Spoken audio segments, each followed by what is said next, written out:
berikan kita kesehatan, waktu, agar kita bisa tempat ini memuliakan Tuhan. Saudara yang dikasih Tuhan,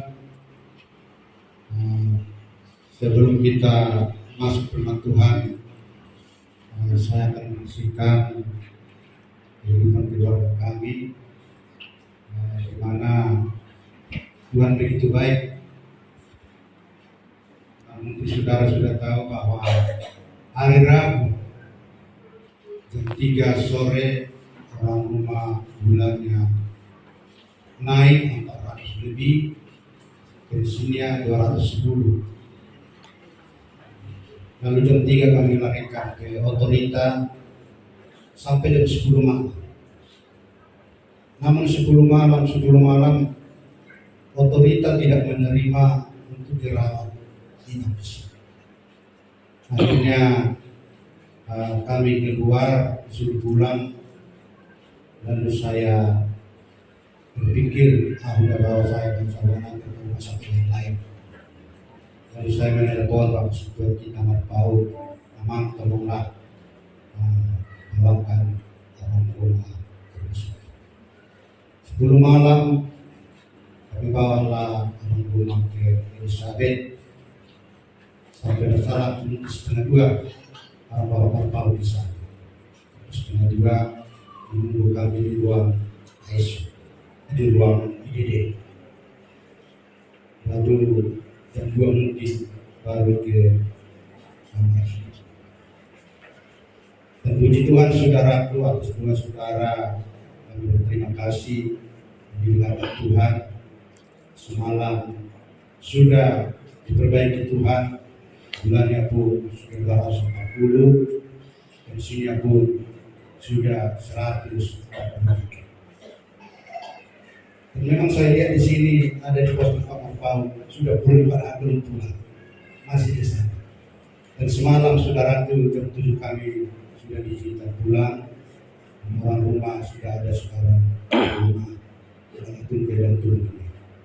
Saya memohon kepada bapak-bapak, ibu-ibu, jemaat Tuhan, hamba Tuhan, tolong rumah berdoa agar senantiasa Tuhan memberikan pemulihan kesehatan sehingga kita bersama-sama di gereja ini. Haleluya. Mungkin juga saya memohon bantu saya Tuhan. Saya sudah memikirkan itu. Saya pun satu mimpi pusing. Bukan hanya gereja kita memikirkan, tapi gereja sebarang, di mana hampir berapa bulan masalah persoalan dan Muncang tidak selesai. Kali-kali saya ke sana tidak peduli itu jam 1 malam, lalu datang ke sana. Tadi saya akan mengontrol ke sana, sebab kemungkinan ada takutnya ada bisik. Sudah beberapa minggu orang itu sudah mulai shift 1 masuk jam 8. Nah ini saudaraku yang dikasih Tuhan pada hari Jumat maka saya tak bisa ibadah, menyelesaikan itu sampai jam 2. Saya mikirkan di sana, saya mikirkan orang rumah. Nah karena itu tolong saya di jam 2 agar nanti itu bisa diselesaikan. Dan saya sudah bawa pengurus daerah, pengurus Kepri, sebab pesan kedua waktu dia pulang ke rumah hari itu, tolong selesaikan. Nah, saudara-saudara yang dikasih Tuhan, oleh karena itu mari kita berurus. Dan saya melihat orang di sana tidak ada berurus, sehingga mereka tidak melakukan yang benar. Dan itu saudaraku yang dikasih Tuhan, kita bantu mereka dalam doa sehingga apapun yang terjadi nanti yang di sana. Sebagai saya pengurus Sebarelang, mungkin hari itu tidak ada keputusan dari ibu, ada main tinju, ada main lempar, lalu saya ambil keputusan pengurus Sebarelang akan mengambil alih itu. Doa saudaraku yang dikasih Tuhan, saya mohon kepada kita semua bantu saya pengurus saudara nanti untuk berapat apa yang terbaik yang Tuhan berikan untuk penyelesaian masalah gereja yang ada di Tanjung Ucok. Sehingga nanti ini mungkin akan dibahas ke sinode selanjutnya yang ada di dalam Yesus. Ini aja saudaraku yang dikasih Tuhan, kiranya itu semua itu menyenangkan hati Tuhan. Haleluya. Saudaraku, kita akan masuk dalam firman Tuhan. Firman Tuhan yang mau kita perhatikan sejenak yang berambil di dalam Lukas 6 ayat 32 sampai 35. Lukas 6 ayat 32 sampai 35. Kita akan sama-sama membaca firman Tuhan ini jika sudah dibuka. Lukas 6 ayat 32 sampai 35. Kalau sudah ditemukan katakan amin. Satu, dua, tiga. Dan jika kamu mengasihi orang yang mengasihi kamu, apa dosamu? Karena orang berdosa mengasihi juga orang yang mengasihi mereka. Sebab jika kamu berbuat baik kepada orang yang berbuat baik kepadamu, apa dosamu? Orang-orang berdosa membuat demikian. Dan jika kamu mengerjakan sesuatu kepada orang dan kamu berharap akan menjadi sesuatu dari mereka, apakah dosamu? Orang-orang berdosa pun mengerjakan kepada dosa supaya mereka menerima kembali sama mereka. Tetapi kamu kasihilah musuhmu dan berbuat baik kepada mereka dan pinjamkan dengan tidak mengharapkan balasan, maka uangmu akan besar dan kamu akan menjadi anak-anak Allah yang menghormati. Sebab Dia baik terhadap orang-orang yang tidak tahu berterima kasih dan terhadap orang-orang jahat. Puji Tuhan. Saudara yang dikasih Tuhan, firman ini yang ditulis oleh Lukas, di mana dikatakan di sini, jikalau kamu mengasihi orang yang mengasihi kamu, apakah jasamu? 3 kali apakah jasamu? Dikatakan dalam firman ini, saudara yang dikasih oleh Tuhan. Maka oleh karena itu hari ini judul firman Tuhan, mari bermurah hati.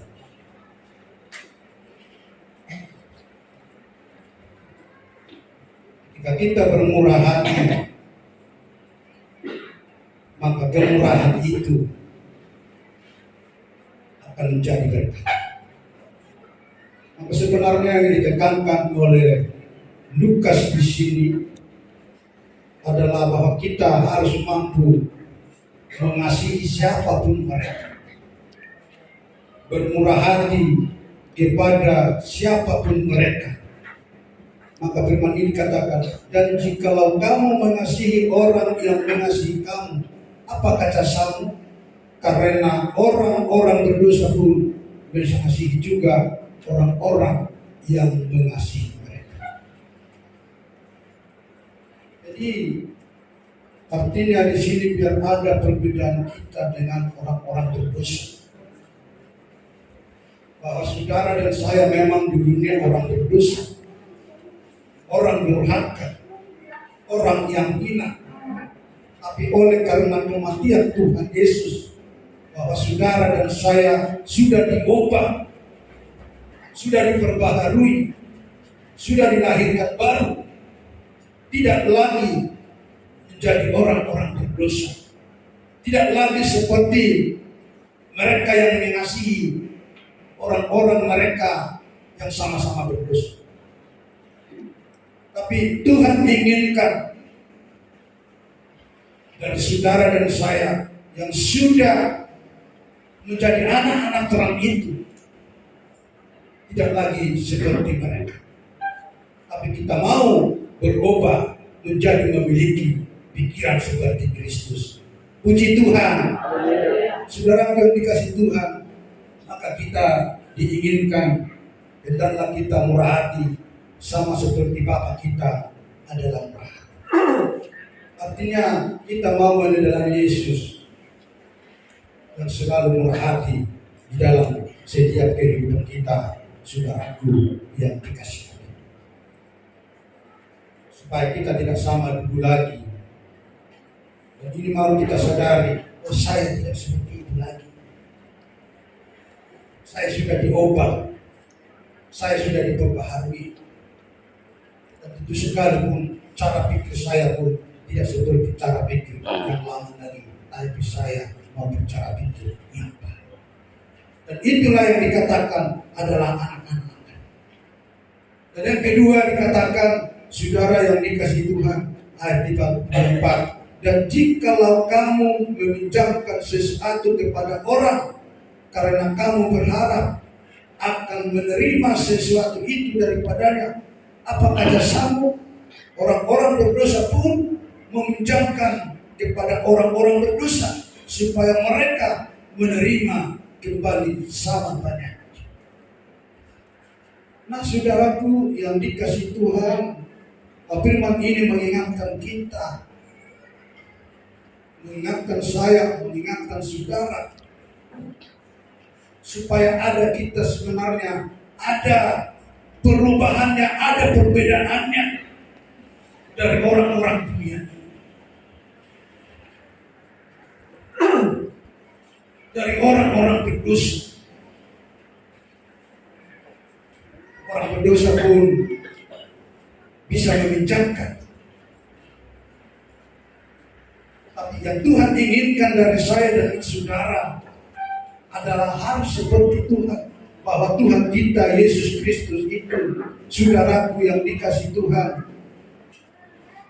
saat kita bermurah hati memberi pertolongan atau menabur dalam segala sesuatu kepada orang, dan Tuhan inginkan sebenarnya supaya kita jangan mengharapkan.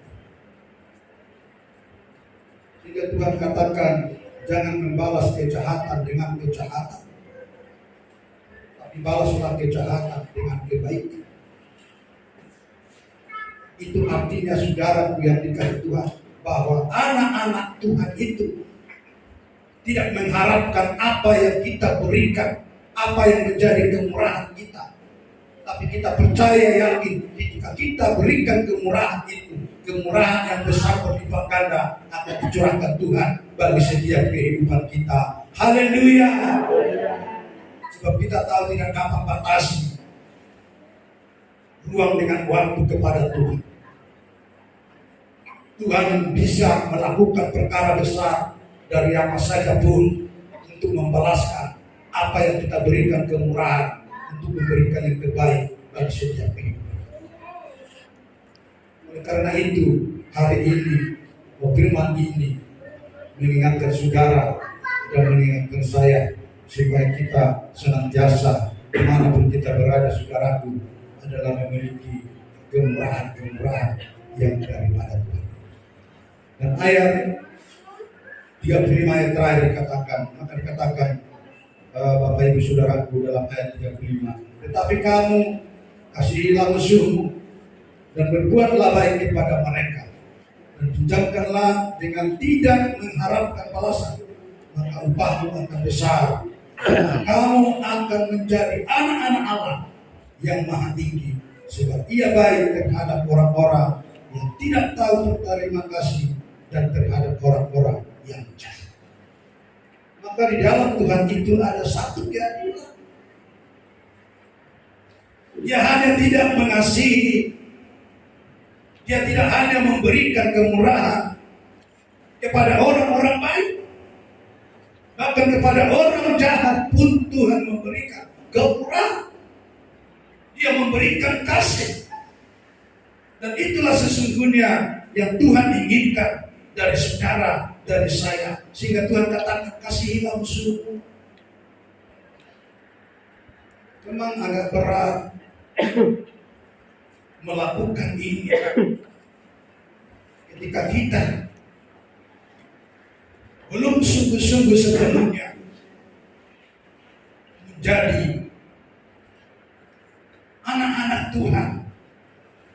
yang maha tinggi.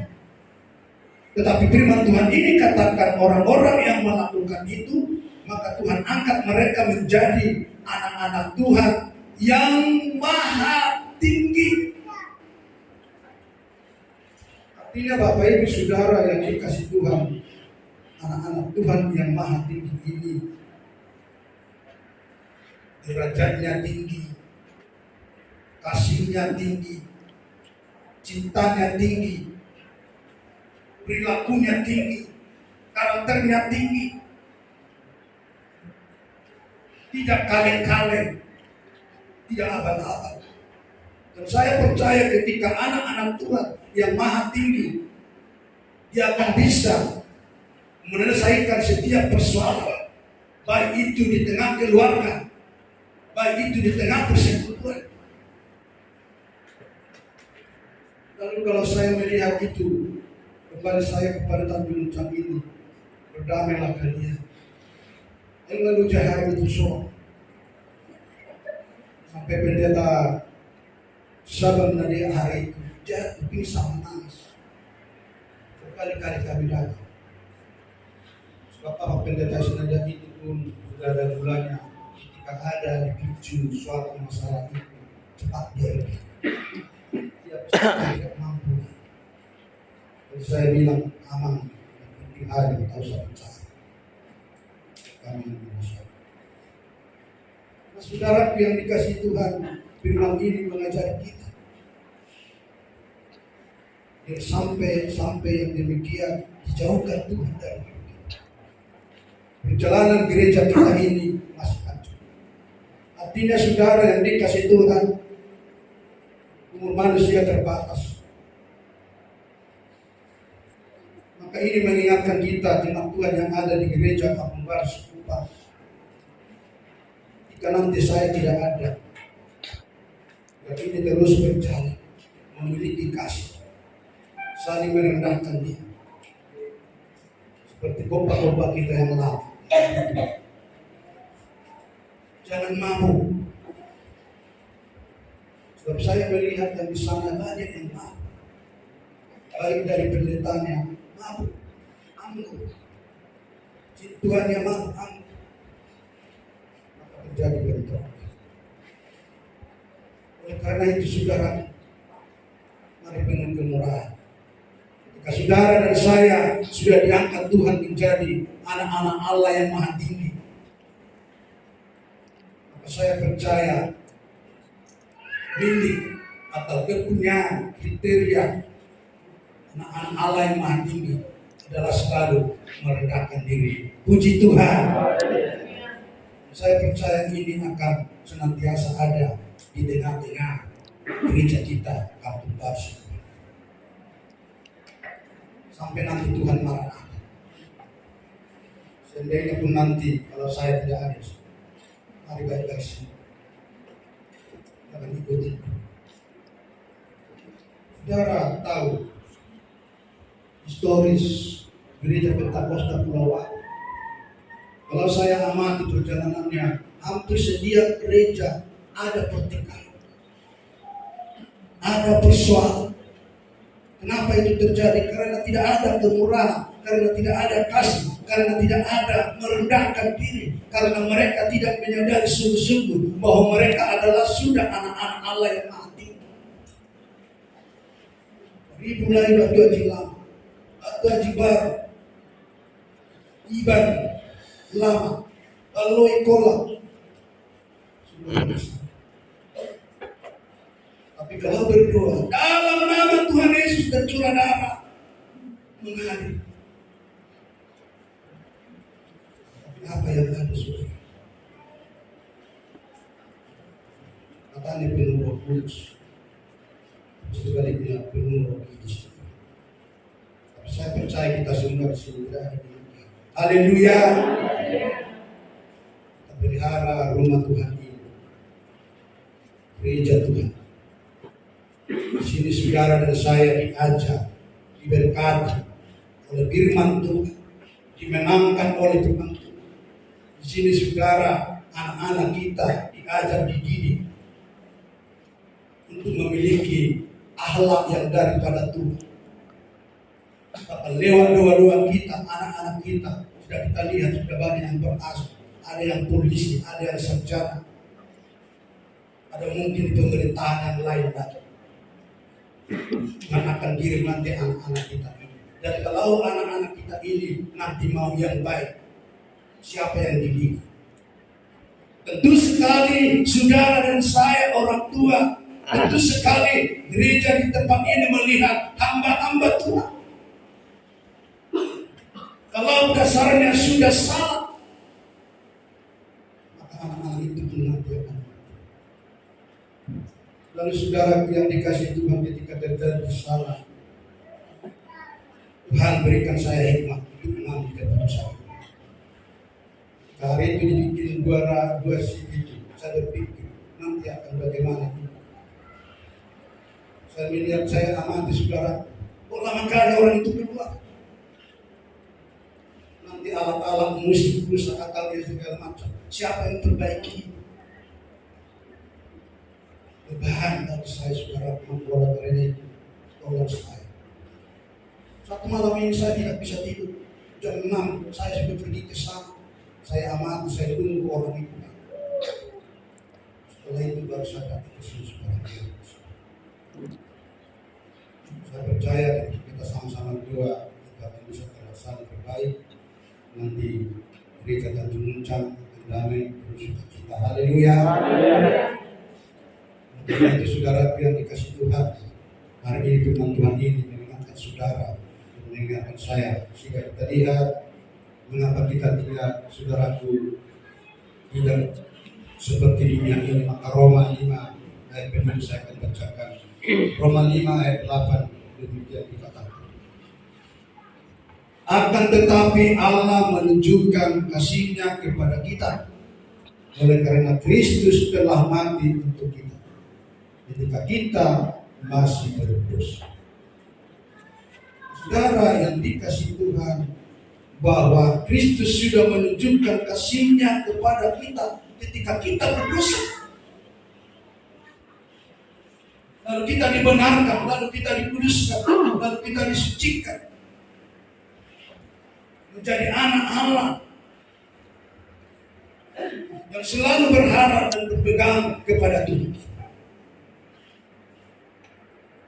Nah saudara, ini mau kita renungkan dalam setiap kehidupan kita. Untuk itu mari kita sama-sama memahami bahwa Tuhan terlebih dahulu mengasihi saudara, mengasihi saya ketika tanpa syarat apapun, dan di sana Tuhan memberikannya. Tidak ada syarat. Artinya saudara harus kita mengasihi. Itu kita renungkan dalam hidup kita. Karena kalau satu keluarga pun tidak ada damai, abang, adik tidak ada damai, ini bahaya. Kita anak-anak Tuhan, apalagi kita si Kaptangnya, apalagi kita si dua akan Tuhan. Mudah-mudahan hati-hati kita. Tuhan akan berkata, "Ingatlah kamu, aku tidak mengenal kamu, dari mana kau datang."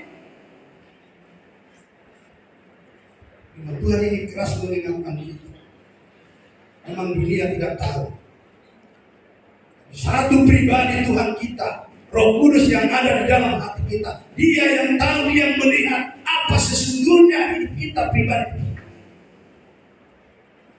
Engkau nanti dua rondo, kita negara coba. Lain di dalam rondo ini. Dalam tujuan kita dari Portugio, tujuan kita syukur. Kalau kita lalu syukur, perlu sebenarnya naik malah keputusan. Berarti dengan ya tahu. Karena itu kita ganti selesai. Tak tunggu saja sebentar dah bisik tahun anak-anak boleh jauh Tuhan kita mati kita malah kedua tu tanah orang belah tu tanah. Kalau itu tidak Tuhan ini idolo Tuhan kembali menghadap Bapa di sorga. Jadi itu amang dotan ninang setelah dengan mengurutar tigo mengenai kiri kita laut sorga. Karena Tuhan tidak bisa dipermainkan. Ini makanya dikatakan tadi, sama kamu seperti orang terus. Buat apa saya berkhotbah, buat apa saya melakukan yang terbaik di mata manusia, tapi di mata Tuhan jahat. Itu adalah satu benturan yang besar. Dan ini yang kita perbaiki. Memang manusia adalah tak seorang pun yang benar, kata firman Tuhan di dalam Roma, semua sudah berdosa. Dan mereka itu layak dihukum mati, kata firman Tuhan. Kalau ialah holong itu Tuhan. Tidak saudaraku, holongi Tuhan ini, kasih Tuhan itu. Mari kita pelihara, kita rawat. Kamu oleh teman Tuhan, melihat kau di holong Tuhan, tidak kotor di, tidak komodo, tidak berbicara. Kalau mulut sia-sia di pengorbanan di Tuhan ini, percuma kita saudaraku yang dikasih Tuhan. Selama kita masih hidup, datang memuliakan Tuhan, datang meninggikan Tuhan, datang meninggikan Tuhan. Maka di dalam Korintus itu dikatakan sekalipun kamu tidak membuat berkhotbah menyampaikan itu, kalau engkau tidak memiliki kasih kemurahan itu adalah tidak ada artinya. Oleh karena itu saudaraku yang dikasih Tuhan, mari kita memiliki kemurahan, bukan kemurahan yang semu, tapi nadabha holong Nabi 22 lain-lain manian holong nasihat Tuhan tadi betul-betul kita pancarkan, kita keluarkan dari perbendaharaan hati kita, supaya sungguh-sungguh itu menjadi berkah bagi setiap hidup kita. Dan saya percaya umat-umat Tuhan gereja Kepulauan Sekupang ini akan diberikan Tuhan kasih yang sungguh-sungguh yang sejati daripada Tuhan. Jika kita pulang membawa berkah yang berkelimpahan dari Tuhan. Haleluya. Amin. Mari kita bangkit berdiri.